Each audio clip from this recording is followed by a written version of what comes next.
영원 거룩한 은혜를 향하여 내 마음 완전한 하나님 향하여 이곳에서 바로 이 시간 하나님을 예배합니다.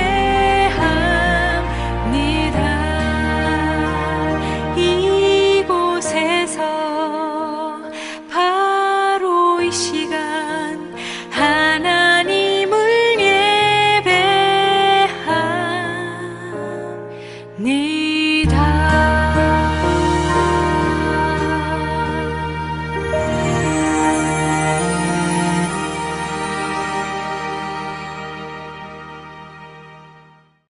오늘 우리에게 주신 하나님의 말씀은 사무엘상 18장 1절에서 5절까지의 말씀입니다.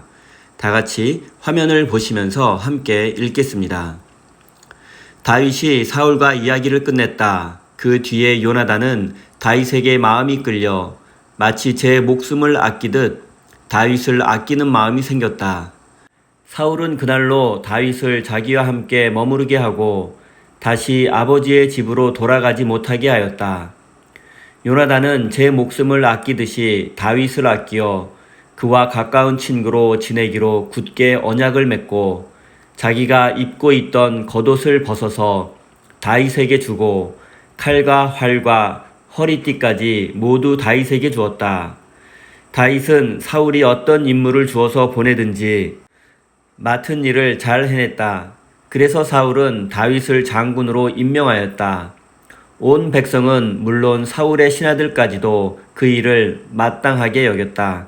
아멘. 하나님께서 이 말씀을 통하여 우리에게 은혜 주시기를 원합니다. 하나님의 크신 사랑과 은총이 여러분의 삶에 함께 하시기를 빕니다. 오늘은 다윗과 요나단이라는 제목으로 함께 하나님의 말씀을 나누겠습니다. 오늘 본문 말씀에는 사울왕의 큰아들 요나단과 골리앗을 쓰러뜨린 다윗에 관한 이야기가 기록되어 있습니다. 이 이야기의 시간적 배경은 다윗이 골리앗과의 싸움에서 승리한 후 적지 않은 시간이 지난 후였습니다. 그리고 그 시간 동안 다윗은 또다시 블레셋 군대와의 전투에서 많은 승리를 거두었습니다. 이런 상황에서 다윗과 요나단의 만남이 이루어진 것입니다. 특이한 점은 당시 이스라엘의 왕자였으며 다음 왕위 계승자였던 요나단의 마음이 다윗을 향해서 너무 적극적이었다는 것입니다. 사무엘서 기자는 요나단이 자신의 목숨을 아끼듯이 다윗을 아끼고 사랑했다고 기록하고 있습니다. 이것은 요나단이 다윗을 자신의 생명보다 더 소중히 여겼다는 뜻입니다. 그런데 요나단은 왜 다윗을 이처럼 사랑하게 된 것일까요? 골리앗을 쓰러뜨린 그의 용맹함과 전투 능력에 반한 것일까요? 하지만 이 정도로는 왕자 요나단이 다윗을 자신의 생명보다 더 소중히 여기는 것이 납득되지 않습니다. 요나단은 당시 아버지 사울의 뒤를 이어서 왕위를 계승할 왕자였습니다. 그리고 그도 소수의 군사를 이끌고 블레셋 진영을 공격할 정도로 용감한 전사이기도 했습니다. 또한 그의 나이는 다윗보다 약 10살 정도가 많기도 했습니다. 어쩌면 그는 다윗을 보고 사무엘 선지자의 예언이 떠올랐을지도 모릅니다. 사무엘 선지자는 하나님의 말씀에 불순종하는 사울을 향해서 하나님께서 당신보다 더 뛰어난 새로운 왕을 세우실 것이라는 말을 한 적이 있습니다. 그런데 요나단은 골리앗을 쓰러뜨린 다윗을 보고서 그 예언이 생각났을 것입니다. 물론 요나단에게 인간적인 마음도 있었을 것입니다. 자신이야말로 아버지 사울의 뒤를 이어서 이스라엘의 왕이 될 사람인데 자신 말고 다른 누군가가 왕이 된다면 그것은 틀림없이 반역일 수밖에 없습니다. 하지만 요나단은 다윗을 알게 되고 그와 교제할수록 하나님을 향한 그의 진실한 마음에 매료되었을 것이고 마음속으로 점차 어쩌면 사무엘 선지자가 예언한 그 새로운 왕이 다윗일지도 모른다는 생각을 하게 되었을 것입니다. 사실 요나단은 골리앗 장군이 하나님과 이스라엘 군대를 모욕할 때 전략과 전술 그리고 현실적인 상황을 고려해서 참을 수밖에 없었습니다. 하지만 다윗은 참지 않았고 거룩한 분노를 바라며 골리앗을 쓰러뜨렸습니다. 그리고 바로 그 순간 하나님께서 다윗과 함께 하신다는 사실을 깨닫게 되었습니다. 성경은 요나단이 다윗과 마음이 하나가 되었다. 그리고 생명보다 더 아끼게 되었다라고 말씀합니다. 그런데 마음과 생명은 모두 정치적 충성 맹세와 관련이 깊은 단어입니다. 고대 근동사회에서 약소국의 왕은 강대국의 왕의 마음과 하나가 되어야 했고 자신의 생명처럼 사랑해야 할 의무가 있었습니다. 우리말 성경에는 다윗과 요나단이 친구가 되기로 언약을 맺었다고 기록합니다. 하지만 성경의 내용을 자세히 살펴보면 둘 사이의 언약에는 다른 뜻이 담겨 있음을 알 수 있습니다. 요나단은 다윗과 친구가 될 것을 약속하며 자신의 물건을 그에게 건네주었습니다. 그런데 그 물건들은 하나같이 특별한 의미를 담고 있는 것들입니다. 그는 다윗에게 자신의 겉옷을 벗어주었습니다. 그런데 고대인들에게 겉옷은 특별한 의미와 상징을 담고 있습니다. 그리고 요나단이 다윗에게 벗어준 옷은 보통 옷이 아니라 왕자의 신분을 상징하는 예복이었습니다. 그가 다윗에게 자신의 신분을 상징하는 예복을 벗어준 것은 자신의 왕위 계승 권리를 다윗에게 넘겨주는 것으로 해석할 수도 있습니다. 또한 그는 다윗에게 자신의 칼과 활 그리고 허리띠까지 모두 주었습니다. 이것은 모두 전투를 위한 무기들이며 싸움터에서 용사에게 반드시 필요한 것들이었습니다.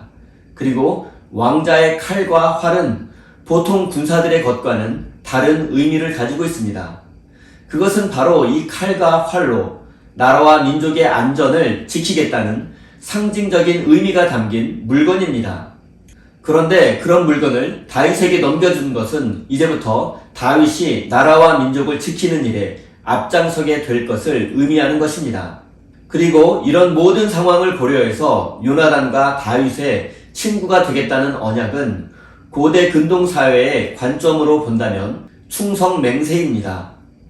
왕자 요나단이 다윗을 섬기겠다는 약속에 가깝습니다. 만약 요나단이 자신이 아버지의 뒤를 이어서 왕이 될 마음이 있었다면 다윗을 탄압하고 제거하려고 했을 것입니다. 그러나 그는 왕위에 집착하지 않았습니다. 인간적으로 보면 자신의 당연한 권리일 수도 있지만 그는 그것을 당연한 것으로 여기지 않았습니다. 왜냐하면 이스라엘의 왕은 하나님께서 선택하는 것이기 때문입니다. 그리고 하나님을 향한 다윗의 마음속에서 그가 바로 하나님께서 선택하신 새로운 왕이라는 사실을 깨달았기 때문입니다. 요나단은 다윗을 자신의 왕위를 빼앗아가는 찬탈자로 여기지 않았습니다. 오히려 하나님께서 그를 통해서 새롭게 만들어 가실 이스라엘을 꿈꾸고 기대했습니다.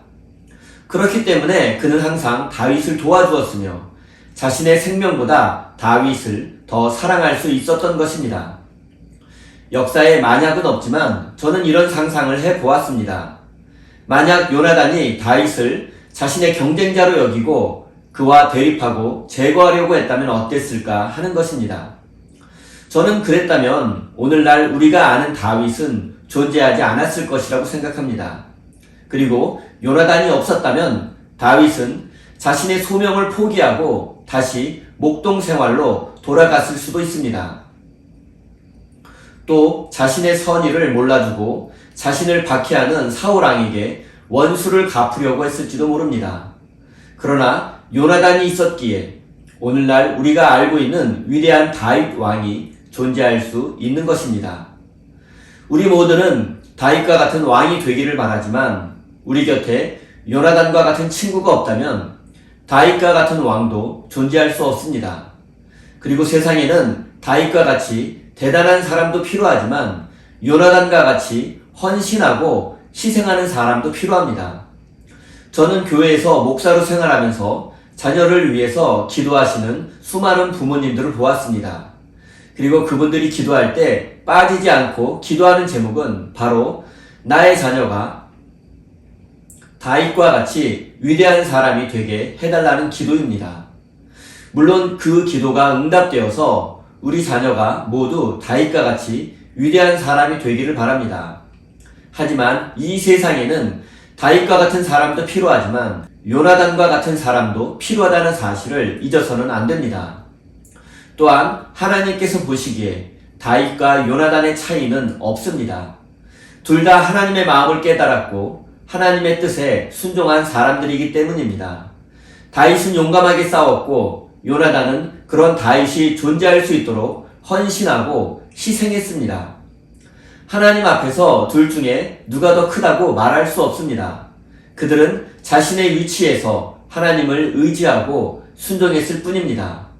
하나님께서는 더 큰 사람, 더 용감한 사람, 더 성공한 사람을 기뻐하는 것이 아니라 순종하는 사람을 기뻐하신다는 사실을 마음 깊이 새기시기 바랍니다. 사랑하는 성도 여러분, 예수님은 친구를 위해서 목숨을 버리면 이보다 더 큰 사랑이 없다고 말씀하셨으며 실제로 우리를 구원하기 위해서 생명을 내어놓으셨습니다. 요나단은 어쩌면 자신의 생명보다 더 소중할 수도 있는 왕위를 더 나은 세상을 위해서 다윗에게 양보할 줄 아는 사람이었습니다. 사랑하는 우리 세임교회 성도 여러분, 저는 여러분이 다윗과 같은 사람, 그리고 요나단과 같은 사람이 되기를 바랍니다. 우리 교회에 이와 같이 단 두 부류의 사람만 존재한다면 우리 교회는 틀림없이 하나님께 쓰임받는 거룩한 교회가 될 것입니다. 여러분 모두 다윗과 요나단과 같은 사람이 되어서 우리 세임교회와 이 세상을 하나님의 나라로 만들어 가시는 거룩한 믿음의 사람이 되시기를 예수님의 이름으로 축원드립니다. 우리 다 함께 주신 말씀 가슴에 새기며 기도의 자리로 나아가겠습니다.